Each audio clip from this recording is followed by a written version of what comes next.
우리가 이제 원래 월드컵은 16강 진출하느냐 못하느냐 뭐 이 싸움이었는데 지금 이제 진출 국가가 지금 굉장히 많아져서 48개 팀이니까 32강에 이제 올라가느냐. 여기 이제 첫 번째 관문인데 32강은 가겠지. 저도 사실 32강은 간다고 생각합니다. 그러니까 이게 저는 요 얘기는 좀 전제로 얘기 드리고 싶은데 지금 축구협회나 대표팀을 향한, 그러니까 엄밀히 얘기하면 감독을 향한 약간 불만이나 못 믿어움이나 비판이 있어서 그런 거지.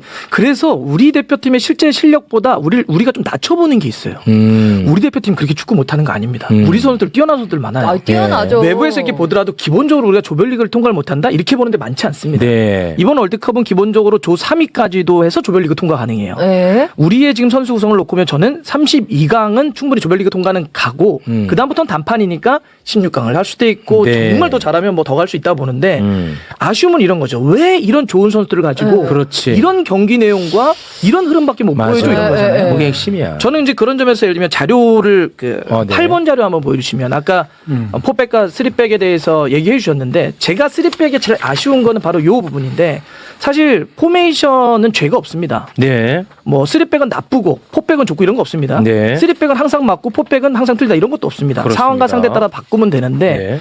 제가 지금 이 포메이션이 나와 있는데 3백은 저렇게 중앙 수비수가 3명 좌우에 윙백이라고 해서 저 선수들이 하프라인에 걸쳐 서 있습니다. 동그랗게 빨갛게 써 있는 선수. 예. 측면에 있는 선수들이 저 하프라인 정도에 걸쳐 있기 때문에 저 포지션이 굉장히 어렵습니다. 3백은. 왜냐하면 위아래로 수비할 때 올라갈 때 저 빨간색 화살표대로 쉴 새 없이 달려야 돼요. 이동량이 많아.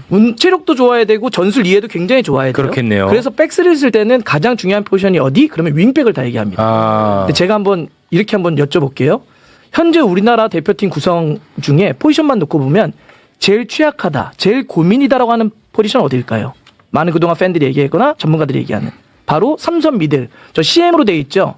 저 센트럴 미드필더 CM 네네. 수비수 바로 앞에 고 삼선 미드필더하고 저 동그라미 친 윙백입니다. 풀백. 자, 우리 대표팀이 가장 취약한 게 바로 저 측면 수비수인데 저 측면 수비수가 가장 중요한 우린 전술을 선택하고 있는 거예요. 그건 좀 이상하다. 그리고 또 하나 이 3, 4, 2를 세게 될 때 제가 파란색으로 동그라미 치는 데가 지금 공격 라인 3명을 둘 수 있습니다. 이 포메이션에서. 네. 자, 3백을 쓰게 되면 공격을 최대 저렇게 한 3명 정도 물론 윙백까지 올라가면 더 쓸 수는 있지만 기본적으로 공격수를 배치할 수 있는 건 3명밖에 못 써요. 근데 제가 이렇게 또 질문을 던져볼게요. 우리 대표팀에서 아까 취약한 포지션은 삼선 미드라고 측면이라고 했는데 네. 가장 좋은데 이거는 어디 나가도 안 빠져. 이 선수들 자원이 차고 넘쳐. 어디죠? 저 파란색. 그죠, 파란. 네. 손흥민이야. 손흥민, 황희찬, 이재성, 이강인, 배준호, 엄지성, 양현준 셀 수 없을 정도로 많아요. 네. 좋아. 우리가 가장 많이 갖고 있고 많은 좋은 선수들을 갖고 있는 포지션은 별로 못 쓰는 포지션, 저 포메이션이고요. 그래요. 또. 우리가 가장 약한 포지션은 또 가장 중요한 포메이션입니다. 왜 이런 걸 쓰지? 왜 우리 중요한 공격수들을 그래서 그 많은 선수들 중에 손흥민 빼야 돼? 오영규 빼야 돼? 거기서 누군가를 자꾸 뺄 수밖에 없어 이 포메이션. 우리가 가장 차고 넘치는 포메이션 저 포지션인데. 그거 아주 바보 같네. 그게 많이 아쉬워요. 물론 상대 상황에 따라 달라지겠죠. 표를 갖고 말씀드릴게요. 네, 우리 저 아까 이거 네, 저 봤어요. 띄워놨습니다. 자, 여기서 보면 네. 그 아까 얘기했지만 빨간색 큰 네. 좌우측 윙백이라고 그래요. 윙백. 네, 가운데 이제 3명의 그 3백이라는 수비수들이 있죠. 윙백이 아까 우리 박 의원이 얘기했듯이 이 선수들에게 요구되는 것이 있어요. 체력적 요소. 네. 그것은 스포츠 하트라고 해서 전신 지구력이 뛰어나야 돼. 네. 이 긴 거리를 계속 오르락내리락 진짜 해야 힘들겠네. 되잖아요. 심장이 2개여야 되는.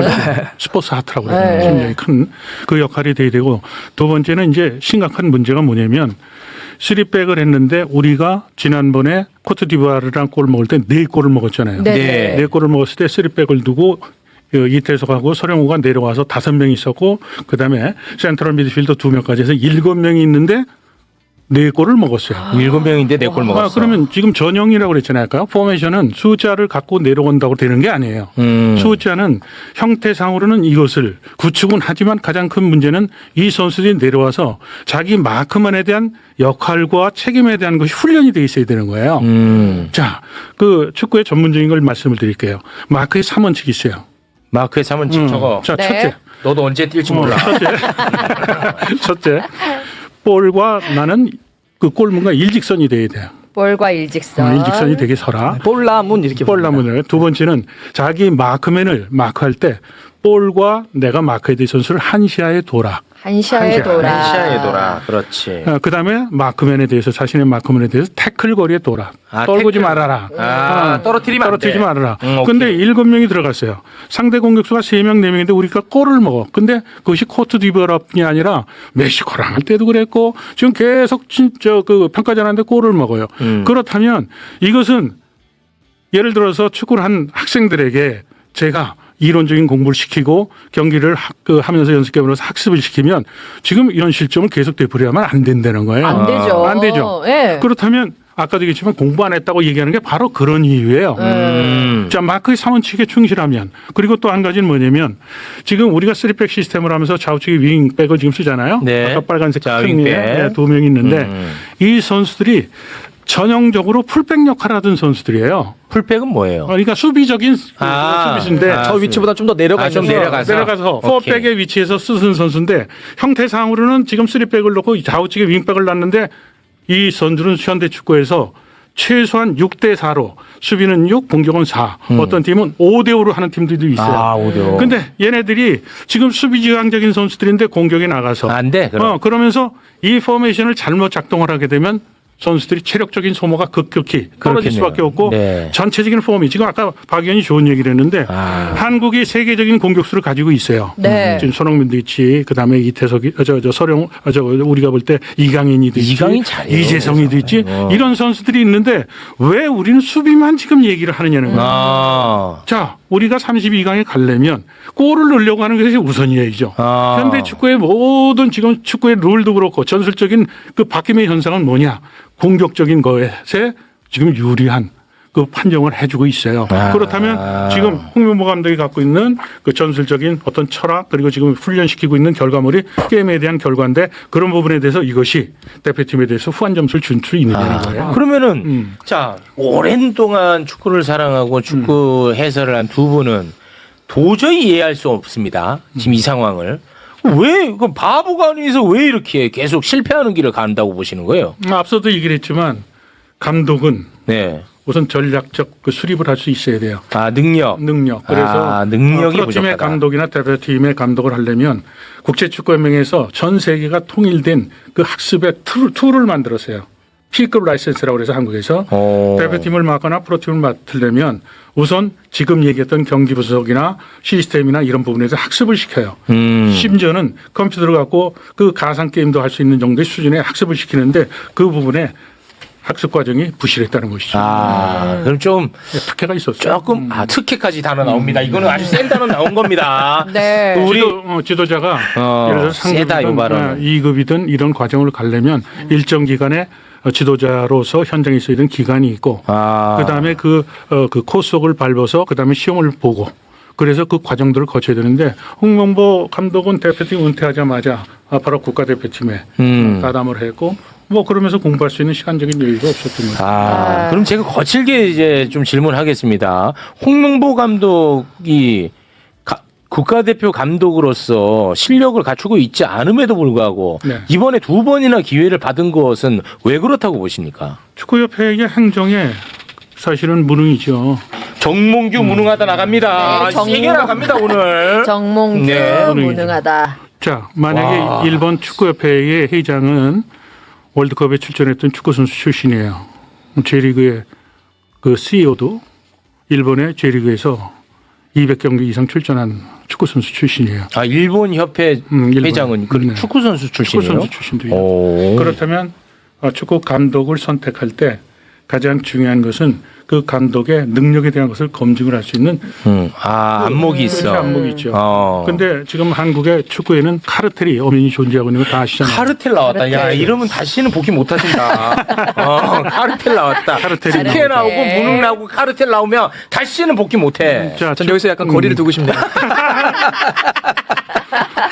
카르텔 계속해 주세요. 자, 94년에 그 정몽준 회장이 대한축구협회를 맡죠. 네. 김우중 회장이 축구협회를 이끌다가 회장이 바뀌면서 정몽준 집행부가 들어선 지가 지금 30년이 넘었어요. 중간에 조중현 축구인 출신의 회장을 징검다리를 했지만 그것도 정몽준 사람이죠. 그리고 정몽규 회장이 12년을 했고 지금 이제 13년째 며칠 전에 1주년 기념하면서 5경기 이상을 할 거다라고 얘기를 했던 정몽규 회장이 지금 13년을 하고 있으니까 지금 엄청난 시간을 오랫동안 축구협회가 30년 넘게 하면서 축구의 어떻게 보면 축구인들의 꿈은 국가대표팀 감독이 되는 건데 그 자리를 자기네 카르텔에 있는 중심적 인물을 쓰는 문제가 이렇게 국민적인 저항과 지금 이런 문제가 있는 거죠. 거기다 크린스만 감독 알잖아요. 네. 크린스만. 협회 조직에서 제가 옛날에 협회에서 일을 할 때 일이라는 건 비상근이었었죠. 기술위원을 했는데 그때는 국가대표팀 감독을 선발하는 기구는 기술위원이었었어요. 그러면 기술위원회에서 국가대표팀 감독을 선임하면 이미 끝난 겁니다. 이자에는 그냥 의례적인 그냥 통과 의례. 네네. 근데 어느 날 갑자기 정몽규 회장이 회장이 되고 나서 기술위원회를 해체를 하고 전력강화위원회를 만들고 그 전력강화위원회에서 국가대표팀 감독을 추천케 해요. 네. 그리고 추천을 한 것을 회장이 결정을 하는 그 구도로 바꿨죠. 그러면서 크린스만 감독을 탑다운 방식으로 정몽규 회장이 선정한 것은 이미 문체부에서 특정감사에서 밝혀진 사실관계거든요. 그래서 크린스만 감독의 리더십이라든가 그다음에 코칭 능력이라든가 이런 문제가 돼가지고 중도 해지하지 않았습니까? 그리고 했던 것이 홍명보 감독인데 홍명보 감독도 전력강화위원회에서 이런 절차적인 이런 과정에서 투명하고 그리고 공정하지 않은 절차를 거치면서 결국은 대표팀에 대한 경쟁력이나 이런 것이 떨어졌다. 그러니까 홍명보 감독의 그 능력 이전에 적정한 인력을 적정한 감독을 선정하지 못했던 그 문제가 지금 한국 축구의 지금 딜레마에 빠지는 첫 번째 원인이었죠. 그러니까 저도 지금 말씀에 전적으로 동감을 하는 게 그러니까 사실 너무 속상해요. 그러니까 우리가 다른 건 모르겠지만 축구협회가 일을 못한다는 건 다 공감하는 것 같아요. 네. 안과 밖이 다 공감하는 것 같아요. 네. 가끔씩은 엉망이라는 생각이 들 때가 있는데 제가 아까 아로소 코치의 그 인터뷰 해명에 대해서 말씀드렸잖아요. 네. 이거 너무 웃긴 거예요, 사실. 그 문제가 되니까 홍명보 감독은 사실 바지야, 내가 감독이야 이렇게 이제 이야기했는데 네, 네. 오늘 아침에 해명을 하면서 아로소 코치가 그렇게 얘기했잖아요. 아, 좀 표현이 왜곡됐어. 아, 저건 너무 저쪽에서 보니까 미디어가 너무 좀 심하게 썼어. 나 저거 아니야. 나 기사 삭제 요청했어. 이렇게 얘기했단 말이죠. 네. 네. 내용을 한번 보세요. 내용을. 자, 표현은 그냥 받아들일게요. 왜곡됐다고 받아들일게요. 네. 얼굴이다 뭐 이런 표현들. 내용은 왜곡될 수 없잖아요. 전술적인 우리 대표팀이 월드컵 본선에서 어떻게 쓸 거라는 게 다 나옵니다. 우리가 왜 3백을 쓰는지 지금. 우리가 왼쪽 윙백이 약하니까 풀백이 약하니까 지금 3백을 쓸 수밖에 없어. 우리가 이게 월드컵 본선에서 우리 메인 플랜이야. 우리가 어디가 예를 들면 이선이 어때? 어디가 이걸 다 공개해요. 핵심이 이거예요. 그러니까 실제로 어느 나라의 국가대표팀이나 프로팀도 감독이 그런 역할을 하는 사람들이 있어요. 난 총괄할게. 그다음에 수비 전술, 공격 전술, 세트피스 전술 이런 거는 각자 분업시킬 수 있어요. 그럼 차라리 처음부터 인정을 하고 제가 총괄 감독이고요. 이렇게 좋습니다 하면 돼요. 근데 문제 핵심은 만약 우리 대표팀도 그렇게 했다고 치죠. 지금 아르소 코치가 그걸 인터뷰에 나가서 다 까발렸다는 거예요. 우리 대표팀이 뭘 어떻게 쓸 거라고 하는 우리 플랜을 다 패를 깠어요. 그래요? 이거는 왜곡할 수 없잖아요. 그 기자가 그래 한국 대표팀은 왼쪽 저 풀백이 약하니까 이런 전술 쓰는구나. 월드컵 때는 그래서 포백 안 쓰고 3백 쓸 거구나. 그거 다 깠어요? 깠어요. 와, 너무 다 보도됐죠. 홍명보 감독은 이번에 평가전 2번 끝난 다음에 그랬잖아요. 아직도 우리는 뭐 포백 쓸 수도 있고 3백 쓸 수도 있어. 사실 이 정도만 해도 돼요. 상대가 그래 모를 거 우리 패를 모를 거 아니에요. 그렇지. 그 코치가 와서 그거를 다 얘기해 버렸단 말이에요. 그래서 왜곡이 됐다고 얘기했는데 제가 여기서 하나 말씀드릴게요. 저 그 포르투갈 인터뷰 기사 다시 한 번만 띄워주시겠습니까? 이 기사가 실린 지가 언제냐면 네. 제가 화살표로 해놨는데 3월 5일 정확하게 한 달 전입니다. 이 기사가 한국에서 문제가 되니까 이 아르소 코치와 축구협회가 난리가 나서 기사 삭제 요청했다. 법적으로 대처하겠다 막 이랬단 말이에요. 한 달 지나서? 한 달 지났어요. 아르소 코치가 이 중요한 얘기를 네. 해놓고 한 번을 안 봤다고요? 그것도 포르투갈 언론하고. 이게 좀 이상하다. 이게 납득이 됩니까? 3월 5일이야? 한 달 전이요. 만약에 뭐 했는데 그러면 내가 왜곡 대시를 확인했을 거 아닙니까? 그러면 이거는 아무리 우리가 잘 봐줘도 부주의하거나 부적절한 겁니다. 그렇죠. 부적절하다는 건 코치가 나가서 어디서 그 인터뷰를 했다는 게 부적절한 거고요. 한 달이 지나도록 확인하지 않았다면서 부주의한 겁니다. 그렇습니다. 네. 생각해보세요. 역으로 만약 우리나라의 어떤 지도자가 동남아시아나 유럽에 어디 가서 코치를 해요. 그 국가대표팀에 월드컵 나가기 직전에. 근데 우리나라 언론사하고 와서 다 얘기해요.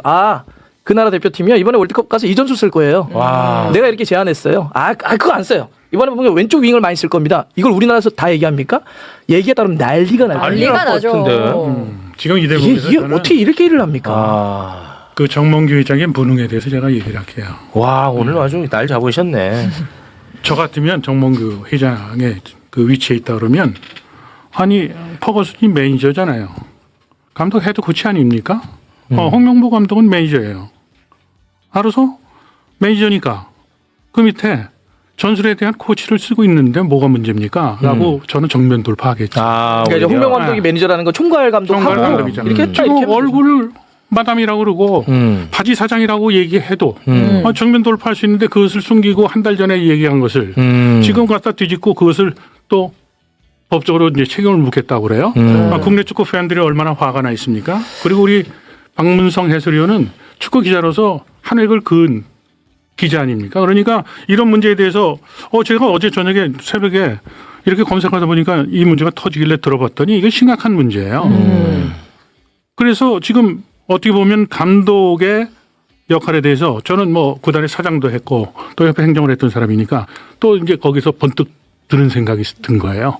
홍명보 연봉이 대충 얼마인지 아시죠? 20억이요, 그렇죠. 20억. 그러면 알아서 코치는 얼마를 받을까? 그죠? 자기가 바지 사장이고 홍명보는 자기가 수석 코치고 모든 전술 그리고 훈련 프로그램 이것을 자기가 얘기를 한다고 그러는데 그러면 지난번에 크린스만 데려가 가지고 코칭 스태프까지 해서 어림잡아서 100억 정도의 손실이 있는데 그 돈은 그러면 누가 냈어요? 정몽규가 냈어요? 자기가 잘못했는데도 불구하고 축구협회 예산이 들어갔죠. 네. 축구협회 예산이 1년에 영업수익이 한 1,000억밖에 되지는 않습니다. 네. 거기에 정부의 지원금이 약 한 2, 300억, 300억 정도가 되거든요. 세금이 들어가요? 아니 정부에서 주는 그 기금이 있어요. 축구협회 지원해 주는. 그 세금일 거 아니에요. 아니 세금, 그건 국민들이 낸 세금이지. 네, 그렇잖아요. 그렇게 해서 돌아가는 거죠. 네. 이제 그러면 그 손실에 대한 부분을 이제 생각했을 때 이번에 월드컵의 결과가 어떻게 나오든 네. 축구협회 행정을 잘못한 사람들의 일로 인해서 몇백억의 지금 손실이 발생될 수 있는 그런 심각한 문제가 있다는 거예요. 그러니까 지금 국민들은 아까 우리 박 의원 얘기했듯이 전술적인 것이 노출이 되고 그다음에 정보라는 것이 또 이렇게 공개돼서 거기서 오는 손실도 있지만 더 큰 것은 축구협회에 대한 브랜드 가치가 이제는 국민들이 뭐라고 하냐면 불량품이다. 불량품 공장이다. 네. 그리고 거기 있는 그 CEO는 누군지 불량품 만드는 공장장이다 이런 거죠. 네. 축구 정몽규 회장이 이번에 4번째 회장이 된 겁니다. 12년 동안 하고 13년 한 거거든요. 12년 전에 처음에 축구회장 만들었을 때 그 당시에 축구협회 매출이 1,000억이 넘었었어요. 네. 그러면서 정몽규 회장이 공약으로 내세운 게 내가 축구회장이 되면 2,000억 3,000억으로 경영 수익을 늘리겠다 그러는데 12년이 지났는데 작년에 보면 1,000억 왔다 갔다 해요. 그러면 지금 축구협회의 경영 수지를 놓고 보면 이거를 경영 실적을 내긴다면 F 학점을 줄 수밖에 없어요. 저는 대학 교수니까. 네. 그러니까 대한축구협회의 쇠락에 대한 거, 승부 조작에 대한 거, 모든 사건들, 이벤트들이 지금 정몽규 회장의 그 타임 스케줄을 놓고 보면 거기에 점으로 다 찍혀 있다는 거예요. 정몽규는 F다. 네. 아니 근데 정몽규 회장 못 잘라요? F. 못 자르냐고요. 어떻게 잘라요? 선출됐는데. 아이, 참. 그거 사실은 저는 우리 박 기자를 좋아하는 게 용기가 있어요. 국감에 나가서 네. 그거 누가 그렇게 얘기를 하겠습니까? 그 얘기하지 마요. 아유. 후회 많이 하고 있어요. 그래가지고 진짜 왜요? 네. 그렇게 했는데 국회의원들이 네. 난리쳤는데도 네, 그래도 그죠? 안 되더라고. 안 되는데. 네. 네. 정몽규 F, 홍명보는 뭐예요? D예요, F예요? 지금 홍명보는 시험이 마지막 시험이 남았어요. 남아 있으니까 아직 저는 홍명 감독 응원해줬으면 좋겠어요. 일단. 응원을 합니다, 사람들이. 저도 합니다. 끝나고 나서 네, 얘기했잖아요. 끝나고 그때 가서 점수를 제가 공개하겠습니다. 그렇게 정리하도록 하겠습니다. 네.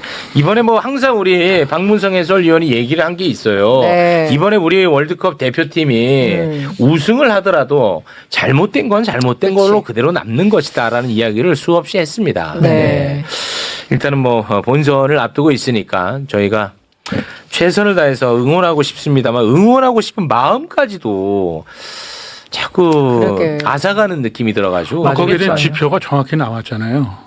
제가 한참 방송할 때 월드컵 가기 전에 평가전을 해도 해외 나가서 하더라도 말레이시아 가서 하더라도 시청률이 40%를 넘나들었어요. 와. 물론 지금처럼 다채널 시대는 아니었었지만, 예. 근데 지금 이번에 그 코트디부아르하고 그다음에 오스트리아랑 경기했는데 그 경기를 지금 방송사 두 군데씩 따라붙었거든요.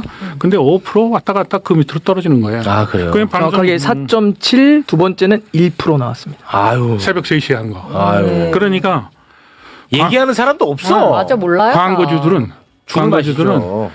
제일 먼저 보는 게 시청률이죠. 네, 방송사들은 죽을 맛이야. 축구 중계 방송에 광고할 바에는 여기다 하지 여기다가. 할 바에는 저 남으세요 빨리. 왜냐하면 알겠습니다. 네. 축구가 지금 굉장히 지금 상업적 가치를 잃었고 그런 것 같아요. 어제 제가 손흥민 경기 중계 방송에서 놀란 게 미국은 4대 메이저 스포츠가 뭐 세계적인 뭐 최고의 엘도라도라고 얘기를 하잖아요, 미국을. 근데 손흥민을 보호하는 것이 자기네들이 MLS의 시장의 사이즈를 키우고 또 그리고 LAFC도 수익도 증대하고 뭐 그러니까 손흥민에 대한 그 푸싱하고 그다음에 메이크업 해주는 게 완전히 보이거든요. 근데 한국 축구는 스스로가 갖고 있는 상품적 가치를 떨구는 거예요. 맞아. 지나간 얘기지만 이강인 탁구 사건이 있을 때. 이강인 탁구 쳤죠. 그때 했을 때도 영국 언론에 뭐 흘렸다는 둥 뭐 이랬다는 둥 얘기를 하는데 아니 축구협회 지금 1,000억을 돈도 많이 못 버는데 가장 거기에 효자 노릇을 하고 있는 것이 이강인입니다. 그렇죠. 그런 거는 좀 우산 씌워주고 감춰줬어야지. 숨겨주고 그래야죠. 그렇지. 네. 그러니 참 이게 한국 네. 축구가 상업적 가치도 잃고 참 이게 아주 어렵습니다. 요거는 네. 뭐 좀 변방의 질문일 수도 있는데요. 개인적으로 조금 관심이 있어가지고 저는 이승우 선수는 발탁 가능성이 없는지 한번 좀 여쭤보고 싶습니다. 그러니까 뭐 제 취향을 물어보거나 선을 물어본 게 아니시니까 현상. 현재의 현재. 북중미 월드컵에는 뽑히지 않을 겁니다. 아, 그건 확실합니까? 네네. 그 왜 그래요? 일단 뭐 아까 제가 우리 대표팀에서 가장 뛰어난 그리고 가장 많은 선수가 집중화되어 있는 데가 이승우 선수가 뛰는 그 라인이에요. 그러니까 이승우 선수가 대표팀에 오려면 황희찬, 이강인, 이재성, 손흥민 이기고 올라오면 됩니다. 아, 그래요? 네. 저는 조금 견해를 달리. 견해 달리합니다. 이승우. 이승우는 무조건 뽑습니다. 저 대표팀 감독이면. 그리고 또 내가 기술위원장이면 홍명보 감독한테 그렇게 권하죠. 왜요? 제가 기술위원 할 때 늘 하는 얘기가 있었어요. 그때는 그 대표팀 엔트리가 23명이었었어요. 네. 23명의 엔트리는 어떻게 이게 23명이 됐느냐. FIFA에서 각 포지션 11명 아닙니까? 거기에 곱하기 2. 후보 선수 다치면 뛰어야 되니까 곱하기 골키퍼는 옛날에도 22명이었으니까 2명이었었어요. 근데 골키퍼가 특수 포지션이고 다치면 이게 심각한 문제가 되니까 하나를 늘려서 23명이에요. 그럼 23명을 놓고 보면 11명이 뛰죠. 그다음에 과거에는 5명 교체를 한다 그러면 16명이 가용 인력이에요. 그럼 23명이라고 만약에 계산을 한다 그러면 이번 월드컵은 26명 늘었죠. 네. 그러니까 과거 이 사례를 들은 거예요. 23명을 갖고 하면 저는 이승우는 리저브에 들어가는 그 엔트리에 넣는 것이 아니라 이승우는 게임 체인저로. 게임 체인저로. 그 전북이랑 울산이랑 경기하는 거 보셨죠? 이번에 좋다. 이승우만이 할 수 있는 거예요. 이승우만이 할 수 있는. 이승우는 저는 왜 좋냐면요. 파이팅이 있어요. 그리고 파이팅. 그 이승우가 사실은 한국 선수 중에서 제일 싸나워. 아주 공격성이 있어. 싸울 줄 알아. 사람 열받게 해. 사람 막 이렇게 이렇게 추는 거 있어. 사람 뚜껑 날라간다니까. 그렇지, 상대팀 이렇게 하는 거 있어. 열받지. 약간 꼴밖에 하는 게 있죠. 네. 지난번에 이제 23명인데 26명으로 늘었어요. 그럼 뛰는 선수는 11명이고 교체에 대한 인원이 늘더라도 네. 이승우는 넣어야 되고 거기에 또 저는 옵션을 걸어요. 최소한 2명, 3명은 이번 월드컵에 들어가질 못하더라도 미래의 선수로 성장할 수 있는 선수를 집어넣어서 그 선수들의 꿈을 줘야 돼요. 그 징표가 바로 지금 손흥민이에요. 손흥민 선수가 어린 나이에 독일에 가서 뛰고 있을 때 조광래 그때 국가대표팀 감독이었어요. 대표팀 구성하는 거에 대해서 저한테 식사를 하자고 해서 이제 자문을 구하길래 손흥민을 뽑으라 했더니 너무 어린데 그래서 내가 그런 얘기를 했죠. 손흥민은 어린 게 아니라 그 선수가 국가대표팀 선발돼서 벤치에 앉아있는 우리가 벤치모라고 그래요. 벤치를 데우는 후보. 그래더라도 그 선수에겐 꿈이 된다라고 부자다. 해서 그 손흥민 선수를 뽑았었어요. 또 그 전에 98년 프랑스 월드컵 때 이동국이 있었고 고정수가 있었잖아요. 네. 우리가 그때 2차례 경기를 해서 탈락을 하잖아요. 네덜란드에 지고 나서 탈락했을 때 MBC 제가 1번 그때 방송을 중계하면서도 그걸 했는데 녹화를 갔더니 그 두 선수가 천진난만하게 아이스크림 바 그걸 먹으면서 한국에 전화를 하고 있었어요. 네. 그것이 터져가지고 월드컵에서 감독도 베꼈지 그리고 예선 탈락했지. 근데 한국에 오니까 이동국 고정수 때문에 프로축구가 그냥 난리가 난 거예요. 그래서 지금 23명이었을 때도 그러한 전략을 갖고 얘기를 했는데 지금 26명으로 늘었다 그러면 이승우 선수를 포함해서 어린 선수에게도 기회를 주는 것이 좋죠. 네, 알겠습니다. 자, 시간이 좀 너무 많이 흘러가지고요. 네. 오늘은 여기에서 마무리를 짓도록 하겠습니다. 네. 아, 오랜만에 대한민국 최고의 전문가들과 함께 축구 이야기를 나누니까 아주 즐거웠습니다. 그런데 조금 아쉬움이 크네요. 대한민국 정말 그 유일하게 월드컵으로 국민이 하나가 되거든요. 아, 그렇죠. 진짜. 유일해. 그때 우리가 다 하나가 되는 거는. 그런 게 없어요. 이번에는 그래서- 사람들이 관심이 별로 없더라고요. 그래서 저는 월드컵이 굉장히 소중하다고 생각하는데 네. 지금은 좀 그게 근데 저한테 요즘에 오는 메일들이 다 그거예요. 네. 월드컵 결승 못 가도 좋다. 그 공정성과 투명함만 보장이 된다면 네. 그러니까 한국 축구를 통해서 스포츠가 갖고 있는 룰, 스포츠가 갖고 있는 가치에 대한 문제 제기를 이제 국민들이 더 크게 하고 있는 것 같아요. 네. 제가 볼 때는 한국 축구가 발전하는데 이 아픔이 어떻게 보면 아주 단단한 디딤돌이 되지 않을까 그런 생각도 해봅니다. 네, 알겠습니다. 두 분과는 여기서 인사 나누겠습니다. 두 분 대단히 고맙습니다. 네, 감사합니다. 감사합니다.